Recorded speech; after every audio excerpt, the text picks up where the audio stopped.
Some breaking news here this morning. Sheila Dixon announcing that she is running for Baltimore City Mayor in 2024. And that's according to an op-ed that she wrote in the Baltimore Sun. And she is joining us now live in studio with more on today's announcement. Good morning. Welcome. Good morning. Thanks for having me. All right, let's jump right in. Why do you want to be mayor? People stop me every day with problems and issues. Let me say this. I love my private life, but I love the people and I love this city. And right now we need accountability, we need leadership, we need management. We need to be able to tackle these tough issues that are not being done. We've got to go after, we've got to deal with crime. Our neighborhoods and communities don't feel safe. Yes, crime is going down, but we can even do better. I've shown that we can do better. We've got to go after the illegal guns on the street. We've got to get a handle on our juveniles. We've got to have accountability. We've got to be aggressive in recruiting and retaining police officers. Our officers, and I say this all the time, have to, even if we have a shortage, their presence in the neighborhood and communities and businesses are important. You've got to walk the beat, not for 5 seconds. Get out of the cars, talk to folks in the community, talk to the businesses, hear what their concerns are as we do that. And I know that we can make a difference. Number 2, education, accountability. The mayor appoints the school board with the exception of 2 individuals. We have to mandate accountability. We've got to bring all the stakeholders together, and we have to have our school board step up and make sure that our schools are functioning. People leave the city because of education, because of crime, because of high taxes. And last but not least is we've got to provide fundamental services to our citizens. Trash have to be picked up. Water bills have to be addressed. And it's going to take someone who doesn't mind tackling. And all of us, we have great mayors who have many plans, but how do we implement those plans? How do we attract talented people who are willing to work with you in order to get this accomplished?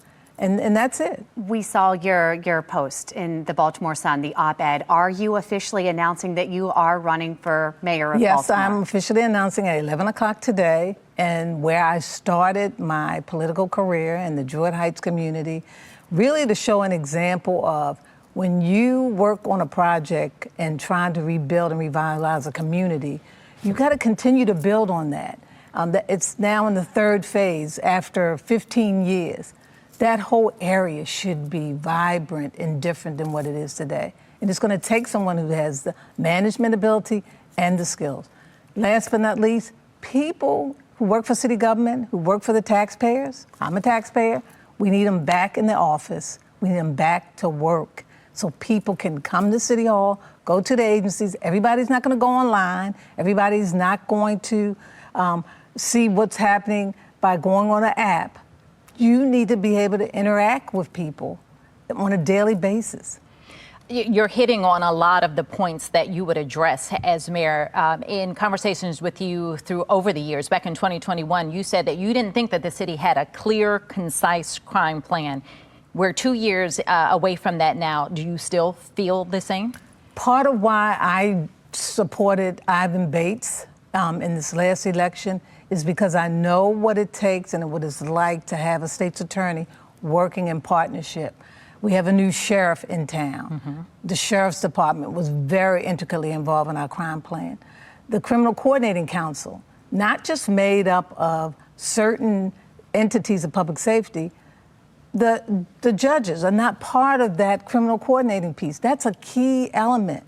We've got to take the politics out of it, bring those folks together, look at where we're weak, where we're strong, and work together. That's a big piece of that, on top of making sure, because the money's there. I mean, if I had the money back then that they have now, I mean, we would have accomplished even more.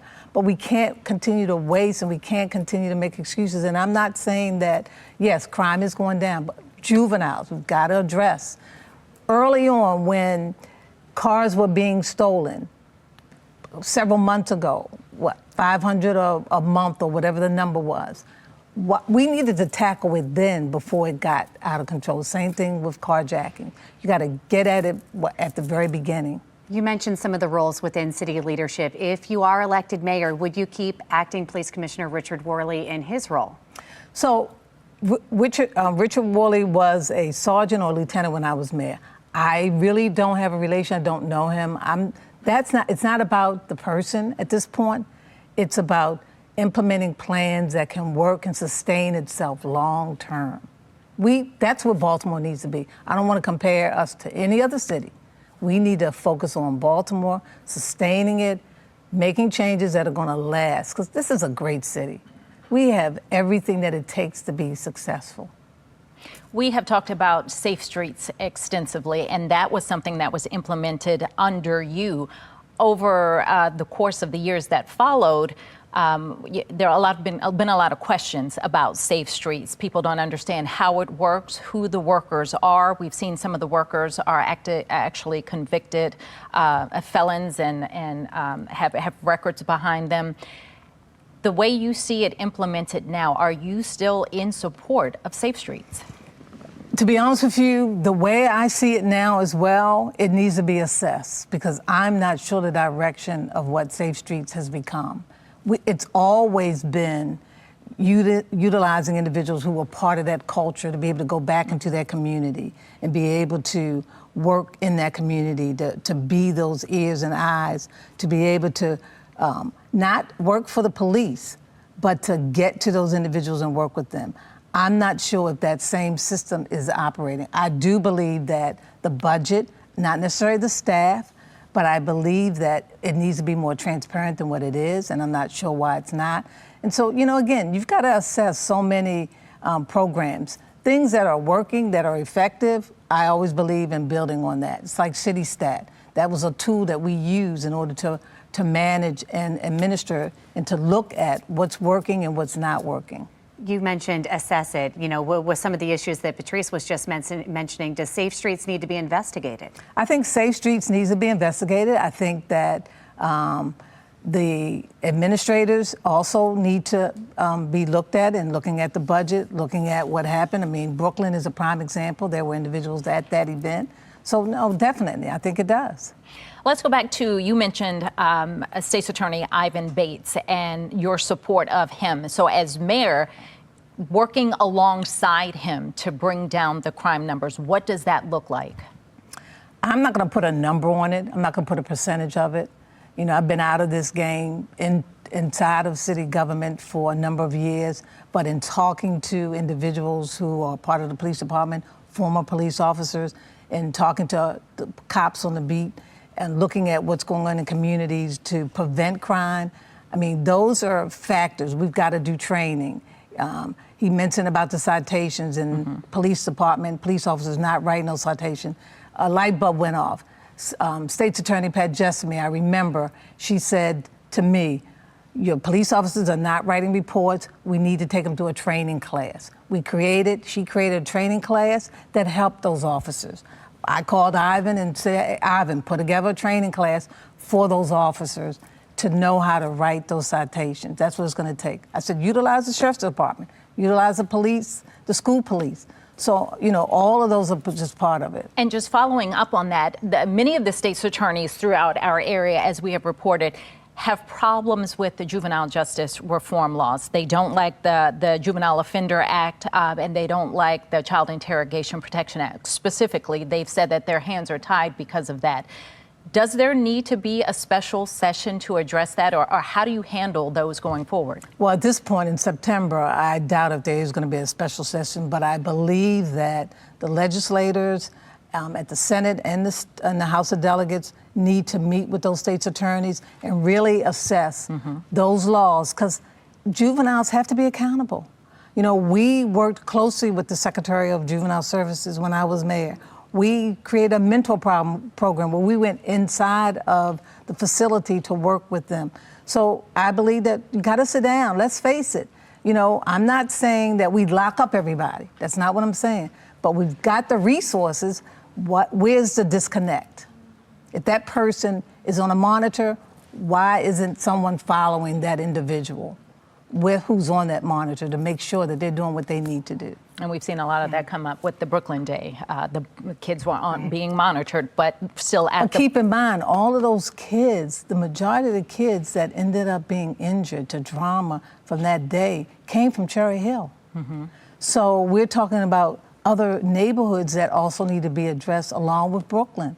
And in our schools, we need to look at our universities and colleges and provide mental health services within those schools to help those young people and families. Kids face trauma today that we've never experienced before. In the midst of this crime crisis that we're seeing here, clearly that extends into the classroom, residents are saying they're not being heard. They're trying to contact city employees for vital services and getting no responses. Can you fix this? What would you do? Oh, yeah. Well, day one, you're going to come back to work, and we're going to assess each of those agencies. I mean, I am a big advocate of making sure we provide quality services, fundamental basic services. I know the frustration when I call on behalf of a company that I'm working with or an issue that I'm trying to deal with. So I know what it takes. People have to go back to work. People have to realize people in the city pay a lot of taxes. If you work for government, you work for the citizens of Baltimore. Those citizens of Baltimore are struggling in the classroom as well. I know we talked about some of the education issues. 2022 MCAP test results showing 23 schools in Baltimore City had not one child proficient in math. When things fail in the city, we see leadership changes. There's a change in mayor. There's a change in police commissioner. You see that leadership change. But in Baltimore City Schools, that CEO has been the same for several years through all of this. Why? Right now, the school system is getting a lot of money. I think we're number 4 per pupil in the country. We should have one of the top school systems. I'm a former educator.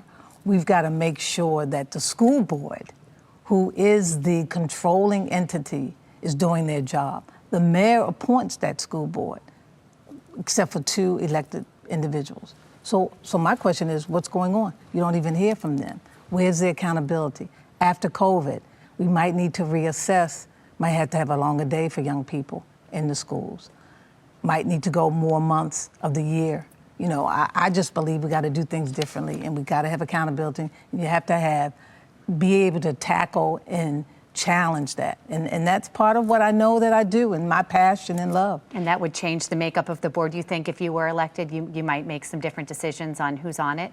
On who's on it, the accountability in the school system. Also, I was always involved in the school system.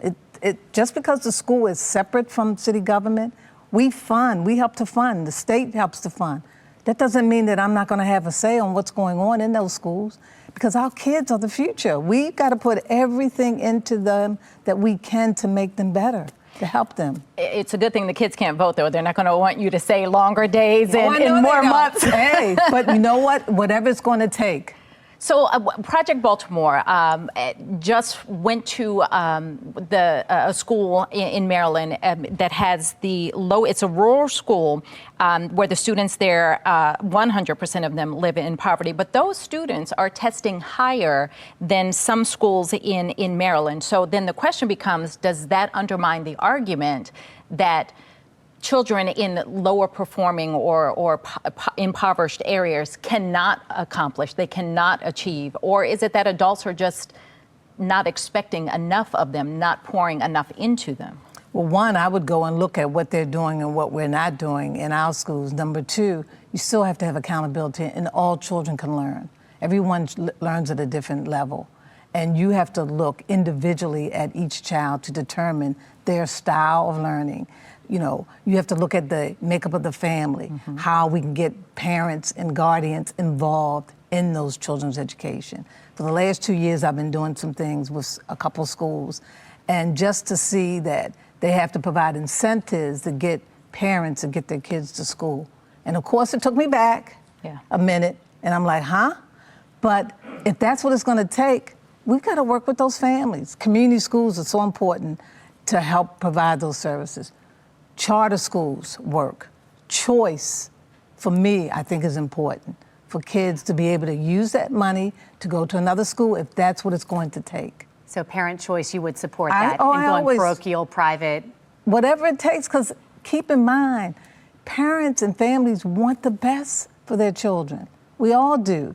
They are going to be the ones that run this city and this state and this country. So we've got to provide the best. There were 1 million people in Baltimore City. I was on shifts at Northwestern High School for several years because of the population. And 99.9% of those kids at that time, we graduated off that stage. And everybody had a plan of action. Everybody didn't go to college. People went in the workforce, military, trade. People had a plan. Kids come out today, don't even have a plan. In the op-ed this morning, you spoke a lot about the situation that ended your time as mayor, and you said, I hope the people realize my love for the future of Baltimore outweighs the mistakes of my past. It does. What do you want people to know? What I want people to know is some feel that I did not apologize or I hadn't apologized enough. I mean, I've learned from my mistakes. I want people to give me another chance. I know that I'm going to have to gain people's trust. I try to be the most transparent, truthful, honest person that there is. And people will just have to, see the results. A lot of times it's not a matter of saying it, it's a matter of your actions behind it. Candidate for Baltimore City Mayor Sheila Dixon, thanks for coming in. Thanks for having me. I'm Kai Jackson. Thank you for watching. Here's another video to watch. Also, please take a moment to subscribe to our channel.